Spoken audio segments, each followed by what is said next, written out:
ನಮಸ್ಕಾರ ಸ್ನೇಹಿತರೆ, ನಮ್ಮ ಚಾನೆಲ್ಗೆ ಸ್ವಾಗತ. ಇವತ್ತಿನ ಈ ವಿಡಿಯೋದಲ್ಲಿ ನಾವು ಒಂದು ಜಾಬ್ ಬಗ್ಗೆ ತಿಳಿದುಕೊಳ್ಳೋಣ ಸ್ನೇಹಿತರೆ. ಇಲ್ಲಿ ಬಂದುಬಿಟ್ಟು ಜಾಬ್ ಬಂದುಬಿಟ್ಟು ಸುಪ್ರೀಂ ಕೋರ್ಟ್ನಲ್ಲಿ ಜಾಬ್ ಇದೆ. ರಿಕ್ರೂಟ್ಮೆಂಟ್ ಯಾವಾಗ ಕರೆದಿದ್ದಾರೆ ಅಂದಪ್ಪ ಅಂದರೆ ನೋಡಿರಿ, ನ್ಯೂ ಡೆಲ್ಲಿ. ಡೇಟ್ ಬಂದುಬಿಟ್ಟು 20. ಸ್ನೇಹಿತರೆ ನೋಡಿ ಯಾವಾಗ ಕರೆದಿದ್ದಾರೆ ಅಂತಂದರೆ ಇಲ್ಲಿ ನೋಡಿರಿ 20ನೇ ತಾರೀಕು ಇದರದ ನೋಟಿಫಿಕೇಶನ್ ರಿಲೀಸ್ ಮಾಡಿದರು. ಅಂದರೆ 20ನೇ ತಾರೀಕು ಅಪ್ಲಿಕೇಶನ್ ಸ್ಟಾರ್ಟ್ ಆಗೈತಿ. ಈ ಥರದ್ದು ಪೂರಾ ಡೀಟೇಲ್ ಬಂದುಬಿಟ್ಟು ನಾನು ತಿಳಿಸ್ತಾ ಹೋಗ್ತೀನಿ. ಈ ಥರದ ಸೆಲೆಕ್ಷನ್ ಪ್ರೊಸೀಜರ್ ಏನೈತಿ, ಆಮೇಲೆ ಸ್ಯಾಲ್ರಿ ಎಷ್ಟೈತಿ, ಅದೇ ಥರನಾಗಿ ಎಕ್ಸಾಮ್ ಎಲ್ಲಿರ್ತೈತಿ, ಸೆಂಟ್ರ್ ಯಾವುದಾ, ಇದ್ರ ಬಗ್ಗೆ ಎಲ್ಲ ಸಂಪೂರ್ಣ ಮಾಹಿತಿಯನ್ನು ಹೇಳ್ತಾ ಹೋಗ್ತಿದ್ನಿ. ನೀವು ಚಾನಲ್ ಪೂರಾ ವಿಡಿಯೋ ನೋಡಿರಿ ಸ್ನೇಹಿತರೆ. ಇಲ್ಲಿ ನೋಡಿ, ಮುಂದೆ ಬಂದುಬಿಟ್ಟು ಇಲ್ಲಿ ನೋಡಿ ಕಾಣಿಸ್ತಾ ಇದ್ದಿಲ್ಲ ನಿಮಗೆ. ಇಲ್ಲಿ ನೋಡಿರಿ ಸ್ನೇಹಿತರೆ, ಇದು ಜಾಬ್ ಬಂದುಬಿಟ್ಟು 2024 ಕರೆದಿದ್ರು. ಅದೇ ಥರನಾಗಿ ಟೋಟಲ್ ಪೋಸ್ಟ್ ಎಷ್ಟು ಅದಾವಪ್ಪ ಅಂದ್ರೆ 90 ಪೋಸ್ಟ್ ಅದಾವೆ, 90 ವೇಕೆನ್ಸಿ ಅದಾವೆ. ಸ್ಯಾಲ್ರಿ ಬಂದುಬಿಟ್ಟು ಇಲ್ಲಿ ನೋಡಿರಿ 1 ಲಕ್ಷ ರೂಪಾಯಿ ಸ್ಯಾಲ್ರಿ ಐತೆ ಪರ್ ಮಂತ್. ಇಂಥ ಅಪಾರ್ಚುನಿಟಿ ಬಿಟ್ಟರೆ ಯಾವತ್ತೂ ನಿಮಗೆ ಸಿಗಂಗಿಲ್ಲ. ಇಲ್ಲಿ ನೋಡಿರಿ 2026 ಮತ್ತು 27 ಸಾಲಿನಾಗ ರಿಯಲ್ ಆಗಿ ಬಂದೈತಿ. ಎಲ್ಲರೂ ತಪ್ಪದೇನು ಅಪ್ಲಿಕೇಶನ್ ಹಾಕಿರಿ. ಇಲ್ಲಿ ನೋಡಿ ಸ್ನೇಹಿತರೆ, ಅದೇ ಥರನಾಗಿ ಕ್ವಾಲಿಫಿಕೇಷನ್ ಬಂದುಬಿಟ್ಟು ಬ್ಯಾಚುಲರ್ ಡಿಗ್ರಿ. ನೋಡಿರಿ ಕ್ವಾಲಿಫಿಕೇಷನ್ ಏನು ಬೇಕಾಗಿತ್ತಂಪ, ಬ್ಯಾಚುಲರ್ ಡಿಗ್ರಿ ಇನ್ ಲಾ. ಅಂದರೆ ಯಾರ್ಯಾರು ಲಾ ಕಾಲೇಜಿಂದ ಡಿಗ್ರಿಯನ್ನು ಪಡೆದಿರತಕ್ಕಂಥ ವಿದ್ಯಾರ್ಥಿಗಳು ಇದಕ್ಕೆ ಅಪ್ಲಿಕೇಶನ್ ಹಾಕ್ಬೋದು. ಇದೇ ಥರನಾಗಿ ಇಲ್ಲಿ ನೋಡಿರಿ 5 ವರ್ಷ ಎಕ್ಸ್ಪೀರಿಯೆನ್ಸ್ ಅಂತ ಕೇಳ್ತಾ ಇದ್ದಾರೆ. ಒಂದೊಂದು ಜಾಬ್ ಇದಕ್ಕೆ ಎಕ್ಸ್ಪೀರಿಯೆನ್ಸ್ ಬೇಕು. ಅದೇ ಥರನಾಗಿ ಒಂದೊಂದು ಇದಕ್ಕೆ ಜಾಬ್ಗೆ ಎಕ್ಸ್ಪೀರಿಯೆನ್ಸ್ ಹತ್ತಂಗಿಲ್ಲ. ಎಕ್ಸ್ಟ್ರಾ ಸ್ಕಿಲ್ಸ್ ಏನು ಬೇಕಂತಂದರೆ ಕಂಪ್ಯೂಟರ್ ಸ್ಕಿಲ್ ಇರಬೇಕು ಮತ್ತು ರೈಟಿಂಗ್ ಆ್ಯಂಡ್ ಟೈಪಿಂಗ್ ಸ್ಕಿಲ್ ಇರಬೇಕು. ಕ್ಲರ್ಕ್ ಜಾಬ್ ಇರೋದ್ರಿಂದ ಇವೆಲ್ಲ ನಿಮಗೆ ಇರಬೇಕಾಗ್ತದೆ. ಇಲ್ಲಿ ನೋಡ್ರಿ ಏಜ್ ಲಿಮಿಟ್ ಬಂದುಬಿಟ್ಟು ನಿಮ್ಗೆ ಕಾಣಿಸ್ತಾ ಇದೆಯಲ್ಲ. ಇಲ್ಲಿ ನೋಡಿರಿ ಏಜ್ ಲಿಮಿಟ್ ಬಂದುಬಿಟ್ಟು 20 ಮಿನಿಮಮ್, ಮ್ಯಾಕ್ಸಿಮಮ್ 32 ವರ್ಷ ಆಗಿರಬೇಕು.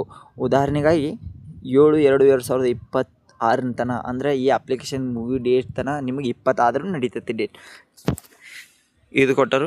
ಇದು ಅದೇ ಥರನಾಗಿ ಸೆಲೆಕ್ಷನ್ ಪ್ರೊಸೀಜರ್ ಬಂದುಬಿಟ್ಟು ನಿಮ್ಗೆ ತಿಳಿಸ್ತಾ ಹೋಗ್ತೀನಿ. ಇಲ್ಲಿ ನೋಡಿ ಸ್ನೇಹಿತರೆ, ಸೆಲೆಕ್ಷನ್ ಪ್ರೊಸೀಜರ್ ಬಂದುಬಿಟ್ಟು 2 ಥರದ ಎಕ್ಸಾಮ್ ಇರ್ತಾವೆ. ಇಲ್ಲಿ ನೋಡಿ, ಪಾರ್ಟ್ 1 ಮಲ್ಟಿಪಲ್ ಚಾಯ್ಸ್ ಕ್ವಶನ್ಸ್, ಆಮ್ಯಾಗ ಪಾರ್ಟ್ 2ದಾಗ ಸ್ಕಿಲ್ಸ್ ಟೆಸ್ಟ್ ಇರ್ತೈತಿ, ರಿಟರ್ನ್ ಎಕ್ಸಾಮ್ ಇರ್ತೈತಿ. ನೋಡಿ ಸ್ನೇಹಿತರೆ, ಸರಿಯಾಗಿ ನೋಡಿ, ರಿಟರ್ನ್ ಎಕ್ಸಾಮ್ ಇರುತ್ತದೆ.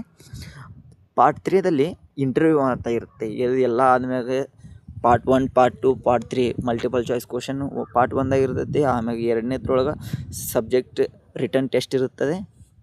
ಅದೇ ಥರನಾಗಿ ನಿಮಗೆ ಇಂಟರ್ವ್ಯೂ ಇರುತ್ತದೆ. ಇಂಟರ್ವ್ಯೂ ಆದಮೇಲೆ ಮಿನಿಮಮ್ ಕ್ವಾಲಿಫಿಕೇಷನ್ ಮುಗ್ದಿರ್ಬೇಕು. ಇಷ್ಟೆಲ್ಲ ಆದ್ಮ್ಯಾಗ ನಿಮಗೆ ಲಾಸ್ಟ್ಗೆ ಡಾಕ್ಯುಮೆಂಟ್ಸ್ ವೆರಿಫಿಕೇಷನ್ ಮಾಡಿ ಶಾರ್ಟ್ ಲಿಸ್ಟನ್ನು ರಿಲೀಸ್ ಮಾಡ್ತಾರೆ ಅವ್ರು. ನೋಡಿರಿ ಸ್ನೇಹಿತರೆ, ನಾನು ನಿಮ್ಗೆ ಹೇಳಿದ್ನಿ ಕ್ಲರ್ಕ್ ಜಾಬ್ ಅಂತ. ನೋಡಿರಿ, clerk job, assistant clerk job ಇರೋದರಿಂದ ಅತ್ಯುತ್ತಮ ಜಾಬ್ ಆಗಿರ್ತೈತಿ ಇದು. ಈ ಥರ ಎಕ್ಸಾಮ್ ಬಂದುಬಿಟ್ಟು ಆಲ್ ಇಂಡಿಯಾ ಅಪ್ಲಿಕೇಶನ್ ಇರೋದು ಬಿಟ್ಟು 23 ಸೆಂಟ್ರ್ಗಳು ಕೊಟ್ಟಿದ್ದಾರೆ ಅವ್ರು. ಇಲ್ಲಿ ನೋಡಿರಿ, ಅಹಮದಾಬಾದ ಆಗಲಿ, ಅಂಬಾಲಾ ಆಗಲಿ, ಬೆಂಗಳೂರು, ಭೋಪಾಲ, ಕೋಲ್ಕತ್ತಾ, ಲಕ್ನೋ, ಮುಂಬೈ, ನಾಗ್ಪುರ್, ಪಾಟ್ನಾ, ಪುಣೆ, ರಾಯ್ಪುರ್, ರಾಂಚಿ, ಇದೇ ಥರನಾಗಿ 23 ಸೆಂಟ್ರ್ಗಳು ಅದಾವೆ ಎಕ್ಸಾಮ್ದು. ಅಂದರೆ ಮಲ್ಟಿಪಲ್ ಚಾಯ್ಸ್ ಕ್ವಶನ್ ಎಕ್ಸಾಮ್ ಇರ್ತೈತಲ್ಲ, ಅದಕ್ಕೆ ಈ ಸೆಂಟ್ರ್ಗಳು ಕೊಟ್ಟಿದ್ದಾರೆ ಅವ್ರು.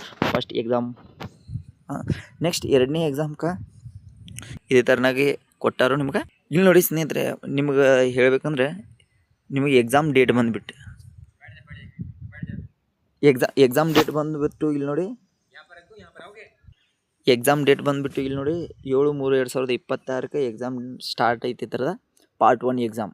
ಅದೇ ಥರನಾಗಿ ಆನ್ಲೈನ್ ಮೆಥಡ್ದಾಗ ಇರ್ತೈತಿ. ಇದು ಕ್ವಶನ್ ಪೇಪರ್ ಅದು ಅಲ್ಲಿದಲ್ಲಿ ಆನ್ಲೈನ್ ಟೆಕ್ಸ್ಟ್ ಮುಗಿಸೋದು.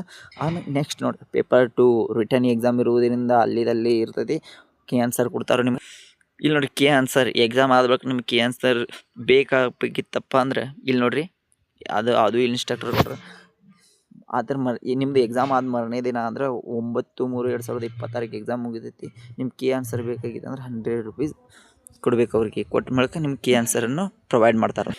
ಇಲ್ಲಿ ನೋಡಿರಿ, ರಿಜಿಸ್ಟ್ರೇಷನ್ ಬಂದುಬಿಟ್ಟು ಆನ್ಲೈನ್, ಪೂರಾ ಆನ್ಲೈನ್ದಾಗ ಐತಿದ ಕಾಣಿಸ್ತಾ ಇದೆ ಎಲ್ಲ ನಿಮ್ಗೆ. ರಿಜಿಸ್ಟ್ರೇಷನ್ ಬಂದುಬಿಟ್ಟು ಪೂರಾ ಆನ್ಲೈನ್ದಾಗ ಇರ್ತೈತಿ. ನೋಡಿರಿ 20ನೇ ತಾರೀಕು ಸ್ಟಾರ್ಟ್ ಆಗೈತಿ. ಎಕ್ಸಾಮ್ ಫೀಸ್ ಬಂದುಬಿಟ್ಟು 750 ರೂಪಾಯಿ ಎಕ್ಸಾಮ್ ಫೀಸ್ ಐತಿ. ಯೂನಿಯನ್ ಬ್ಯಾಂಕ್ದಾಗ ಕಟ್ ಆಗ್ತೈತಿ ಅವ್ರಿಗೆ.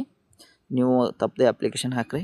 ಇಲ್ಲಿ ನಿಮಗೆ ಲಾಸ್ಟ್ ಡೇಟ್ ಬಂದುಬಿಟ್ಟು ಹೇಳಿದ್ನೆಲ್ಲ ನೋಡಿರಿ, 7/2/2026 last date. Starting date 20/1/2026 start ಆಗೈತಿ. ಸ್ನೇಹಿತರೆ ಇದು ಮಿಸ್ ಮಾಡ್ಕೊಬೇಡ್ರಿ. ಜನರಲ್ ಇನ್ಸ್ಟ್ರಕ್ಟರ್ ಐತಿ, ಇಲ್ಲಿ ಇನ್ಸ್ಟ್ರಕ್ಷನ್ ಐತಿ, ಇಲ್ಲಿ ನೋಡಿರಿ. ನೀವು ಇದು ಎಲ್ಲ ಓದ್ಬೋದು. ನಾನು ನಿಮಗೆ PDF ಕೊಡ್ತಾನೆ. PDFನಾಗ ಇದೆಲ್ಲ ಇದ್ರ ಬಗ್ಗೆ ಎಲ್ಲ ಮಾಹಿತಿ ಇರ್ತೈತೆ. ನಿಮಗೆ ನೀವು ನೋಡ್ಕೊಂಡು ಅಪ್ಲಿಕೇಶನನ್ನು ಹಾಕ್ಬೋದು. ಸ್ನೇಹಿತರೆ ಈ ವಿಡಿಯೋ ನಿಮಗೆ ಇಷ್ಟ ಆಗಿರ್ಬೇಕು ಅನ್ಕೋತನು. ಸ್ನೇಹಿತರೆ ಇದೇ ಥರನಾಗಿ ಹೆಚ್ಚಿನ ಜಾಬ್ ನೋಟಿಫಿಕೇಷನ್ ಬಗ್ಗೆ ಮಾಹಿತಿ ಬೇಕಾಗಿತ್ತಂದ್ರೆ ನಮ್ಮ ಚಾನಲನ್ನು ಸಬ್ಸ್ಕ್ರೈಬ್ ಮಾಡಿರಿ, ನಿಮ್ಮ ಸ್ನೇಹಿತರಿಗೂ ಶೇರ್ ಮಾಡಿರಿ. ಧನ್ಯವಾದಗಳು ಸ್ನೇಹಿತರೆ.